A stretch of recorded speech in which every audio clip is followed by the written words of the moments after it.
अस्सलाम वालेकुम दोस्तों, आज की इस अमेजिंग वीडियो में आप सबका खुश आमदीद। जहां पर आज हम सीखेंगे order list and unordered list. अभी क्या है, मैं आपको एक्सप्लेन करता हूँ। देखो, अगर आप कोई भी, मैं बात करूँ, कोई भी कंटेंट दिया, आर्टिकल लिख रहे हो अपनी वेबसाइट पे और उसे आपको पॉइंट बाय पॉइंट लेना है। सपोज मान लीजिए कि हमने बोला कि टाइप्स ऑफ सॉफ्टवेयर, और वहाँ पे हमें 2 पॉइंट देने हैं। एक हमें नंबर 1 देना है एप्लीकेशन सॉफ्टवेयर, एक हमें देना है सिस्टम सॉफ्टवेयर। इस तरीके से मैं पॉइंट बाय पॉइंट चीज़ें शो कर लिया, जो कि आप नीचे डेमो देख पा रहे हो। कुछ नाम लिखे हैं मैंने, उनको मुझे 1 2 3 4 के फॉर्मेट में देना है या एबीसीडी के फॉर्मेट में देना है, बड़ी एबीसीडी के फॉर्मेट में देना है।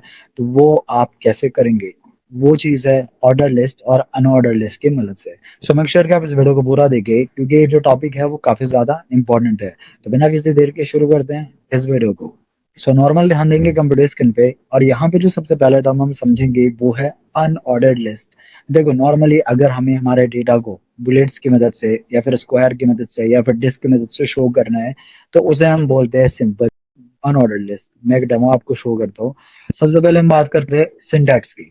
तो देखो, जो अनऑर्डर्ड लिस्ट होता है उसे हम डिनोट करते हैं यूएल से। तो हमने यहाँ पे यूएल लिखा, और जैसा कि आपको पता है कोई भी टैग स्टार्ट होगा तो उसे हमें क्या करना है, क्लोज करना है। इसके बाद यहाँ पे आते हैं, और इसके अंदर लिस्ट को रिप्रेजेंट करने के लिए हम लिखते हैं एल आई। क्या लिखते हैं? L I. L I for list. तो हमने लिखा एल आई, हमने लिखा यहाँ पे राहुल। और एल आई को हमने क्या किया, क्लोज कर दिया। फिर हमने यहाँ पे लिखा एल आई, हम दोबारा लिख देते हैं मोहन, और एल आई को क्लोज कर दिया। या फिर आप सिंपली कंट्रोल डी कर लो, आराम से उसको डुप्लीकेट बन जाएंगे। और जो भी नाम आपको चेंज करना है, बस आप नाम यहाँ पे चेंज कर दो कुछ इस तरह से। और यहाँ पे आए, हमने इसका भी जो नाम है वो हमने यहाँ पे चेंज कर दिया कुछ इस तरह से। अब ये होने के बाद कंट्रोल एस करेंगे, और अब आप इसका डेमो देखो। तो डेमो आप देख पा रहे होंगे कि किस में आ रहा है। नॉर्मली यहाँ पे एक सर्कल टाइप का जो बुलेट होता है उसमें ये शो हो रहा है। अब इसके बाद क्या है कि जैसे अभी आपको यहाँ पे बुलेट शो हो रहा है, अगर आप इसकी जगह स्क्वायर शो करना चाह रहे हैं या फिर डिस्क शो करना चाह रहे हैं, कुछ अलग शो करना चाह रहे हो, तो वो भी आप कर सकते हैं। देखिए, इसके लिए क्या एट्रीब्यूट होता है जो हम स्टैक के अंदर देंगे। जैसे मोडेड टाइप, हमने लिखा टाइप इक्वल किया, और यहाँ पे हम लिखेंगे स्क्वायर। जैसे आप ये स्क्वायर लिखोगे इस तरह से और कंट्रोल एस करोगे, यहाँ पे आओगे और रिलोड करोगे, आप देखोगे कि इसका जो बुलेट लिस्ट का जो डेवो है वो यहाँ पे चेंज हो जाएगा कुछ इस तरह से। इसके बाद यहीं पे आते हैं, और यहाँ पे अपने स्क्वायर की जगह कर दिया सर्कल, और हम इसको कंट्रोल एस करेंगे, यहाँ पे आएंगे, लोड गया, और आप देखेंगे सर्कल वाले पोर्शन में आ जाता है। और जो सबसे पहला हमने देखा था उसे हम डिस्क बोलते हैं, जो कि बाय डिफॉल्ट सेट होता है। सो आई होप कि ये जो अनऑर्डर्ड लिस्ट है ये आपको क्लियर हो गया हो। सिंपल सिंटैक्स है कि यूएल स्टार्ट किया, यूएल क्लोज, और इसके अंदर एल के अंदर जो भी हमें चीजें शो करनी है वो चीज हमने शो कर दिया। अब यहाँ पे हम बात करते हैं ऑर्डर लिस्ट की, जिसे हम डिनोट करते हैं ओएल से। तो इसका भी सिंटैक्स बिल्कुल लगभग उसी के जैसा है, बस वहां पे यूएल था, यहाँ पे आ जाएगा ओएल। तो ओएल लिखा, फिर क्या करेंगे, ओएल को क्लोज करेंगे। यहाँ पे आए, हमने लिखा सिंपल एल आई, जिसका मतलब होता है लिस्ट। तो हमने लिखा एल आई, हमने यहाँ पे लिख दिया राहुल कुछ इस तरह से। और फिर हमने यहाँ पे एल आई किया, हमने यहाँ पे लिख दिया सुहान, एल आई क्लोज। फिर एल आई कर देते हैं, हम यहाँ पे लिख देते हैं रोहन, और एल आई क्लोज। और लास्ट एल आई दे देंगे हम किसके लिए, मोहन के लिए। हमने किया L I close. Control S करते हैं, ओ एल, ओ एल, और एल आई, एल आई। इसके बाद यहाँ पे आते हैं, रिलोड करते हैं, और आप देखेंगे कि 1 2 3 के फॉर्मेट में ये जो पोर्शन है वो यहाँ पे आ जाता है। और जैसा कि हमने वहां पे टाइप एट्रीब्यूट का यूज किया था अलग अलग पोर्शन में शो करने के लिए, वैसे आप यहाँ पे भी कर सकते हो। यहाँ पे सिंपल आपको लिखना है टाइप, और यहाँ पे दे देना है छोटा है। हमने ये लिखा, कंट्रोल एस किया, यहाँ पे आएंगे और लोड कर देंगे। आप देखोगे एबीसीडी के फॉर्मेट में आ जाएगा। इसके बाद यहीं पे आओ और बड़ा ये डाल दो इस तरह से, और यहाँ पे आएंगे और रिलोड करेंगे, तो आप देखोगे बड़ी एबीसीडी के फॉर्मेट पे आ जाएगा। इसके साथ ही अगर आपको फर्स्ट सेकंड थर्ड यानी कि रोमन न्यूमेरल फॉर्मेट जो होता है उसमें दिखाना है, वो भी आप कर सकते हो। तो उसके लिए हमें फर्स्ट अलग से नहीं ढूंढना, सिंपल हमें यहाँ पे आई लिखना है। तो कंट्रोल एस के यहाँ पे आएंगे और इसे रिलोड करेंगे, आप देखोगे फर्स्ट सेकंड थर्ड फोर्थ के फॉर्मेट में आ जाएगा। और इसी की जगह अगर आपने बड़ा आई लिखा यानी फर्स्ट सेकंड थर्ड ही, तो ये कुछ इस तरह से आ जाएगा। सो आई होप कि जो यूएल और ओएल का जो ये मिक्सअप और पोर्शन है टाइप के साथ, एट्रीब्यूट के साथ, या फिर हम बात करें कैसे से आप लिखते हो, वो आपको क्लियर हो गया हो। और एक चीज आप ध्यान रखें कि इसकी अच्छे से आप प्रैक्टिस करें, क्योंकि आगे आप बहुत सारी चीजें सीखोगे। जैसे नेविगेशन पेन होता है, या फिर हम बात करें ड्रॉप डाउन मेन्यू होता है, तो उन सब जगह पे आप इसका यूज देखोगे। तो ये बहुत ही इंपॉर्टेंट है। जितनी ज्यादा आप प्रैक्टिस करोगे उतने अच्छे से आप कोड को लिख पाओगे और एग्जीक्यूट कर पाओगे। एचटीएमएल में एक फाइल को दूसरे फाइल से लिंक करना, और इस वीडियो में आप काफी चीजें देखेंगे। जैसे हम देखेंगे कि यूज ऑफ href क्या होता है, या फिर हम बात करें दूसरे HTML फाइल को आप कैसे आसानी से लिंक कर पाओगे।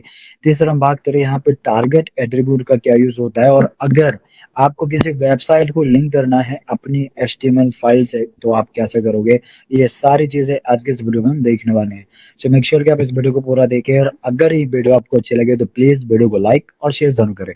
तो बिना किसी देर के शुरू करते हैं इस वीडियो को। तो नॉर्मली आगे हम अपने एडिटर पे, जहाँ पे आप देख सकते हो कि मैंने बेसिक सिंटैक्स जो है वो यहाँ पे लिखा हुआ है।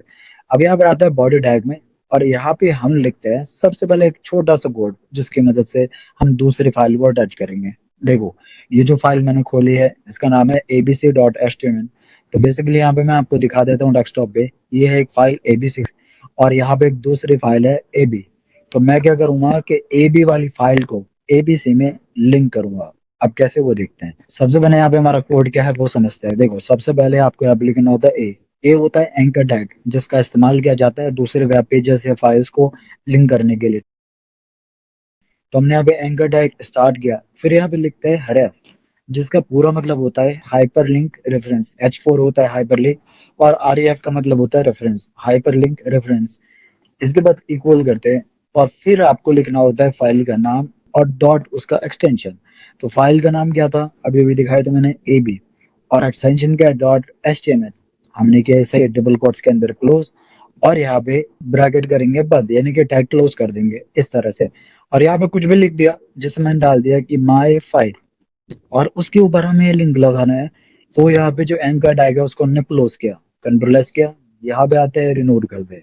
देखो यहाँ पे क्या आ रहा है, ये आ गया माई फाइल, और यहाँ पे जैसे मैं इस पे क्लिक करूंगा तो यहाँ पे दूसरी फाइल खुल गई। और कौन सी खुली है, देखो यहाँ पे ध्यान दो आप यूआरएल पे, ab.html, जो कि हमारी दूसरी फाइल थी, और वो यहाँ पे खुल गई है। सो आई होप कि ये पोर्शन तो आपको बहुत आसानी से क्लियर हो गया होगा, बहुत ही सिंपल टर्म था। अब इसके बाद इसमें एक टर्म होता है टारगेट ब्लैंक, ये बहुत इंपॉर्टेंट है। देखो क्या है कि अब यहाँ पे आप कुछ काम कर रहे हो, और मैंने क्लिक किया तो इसी वाली फाइल पे रिलोड हो गया। तो जो हमारा पुराना काम है अब मुझे उस पे देखने के लिए मुझे बैक करना पड़ेगा। तो हम ये चाह रहे हैं कि कोई भी अगर इस पे क्लिक करे तो इस पे रिलोड ना हो, यहाँ पे दूसरे टैब में खुले। तो इसके लिए आपको क्या करना है, यहाँ पे एक एट्रीब्यूट लिखना है जो कि है टारगेट। हमने लिखा है टारगेट इक्वल, डबल कोट्स के अंदर हम लिख देंगे ब्लैंक। कुछ इस तरह से सिंपल सा है। देखो क्या लिखा है, टारगेट ब्लैंक, ये रहा। बस एक एट्रीब्यूट डाल दिया, मैं इसे थोड़ा छोटा करके आपको शो कर लेता हूँ। ये हमारा कोड है, ठीक है। और ये करने के बाद इसे रिलोड करेंगे, यहाँ पे कंट्रोल एस किया, रिलोड किया। अब मैं इसे खोलूंगा तो आप देखो ये हमारा फाइल वैसा का वैसा ही है, और जो ये खुला है वो दूसरे टैब में खुला है, कुछ इस तरह से। तो इस तरह से आप टारगेट ब्लैंक का यूज कर सकते हो। अब बात करते हैं तीसरे टर्म की, कि अगर मुझे किसी वेबसाइट को लिंक करना है तो वो हम कैसे करेंगे। फॉर एग्जाम्पल मान लो मैं यूट्यूब को ही खोल रहा है, तो मैं यहाँ पे यूट्यूब खोल लेता हूँ एग्जाम्पल के लिए, और किसी की वीडियो हम खोल लेते हैं, जैसे कि यहाँ पे कौन सी वीडियो हम चलाए, ये हो गया, ये वाली वीडियो हमने चला ली, पावरफुल एंट्री वगैरह कुछ भी है सपोज। तो इसका मैं यूआरएल जो यहाँ पे दिख रहा है इसको यूआरएल बोलते हैं।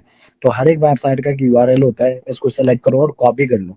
कॉपी करने के बाद ये जो ab.html है इसको हटा के बस ये डाल दो इस तरह से, यानी कि जो आपका हाइपरलिंक का रेफरेंस है वहां पे आपको बस ये वाला जो यूआरएल आपने कॉपी किया वो आपको डाल देना है। कंट्रोल एस करना है, यहाँ पे आना है, इसे रिलोड कर देना है।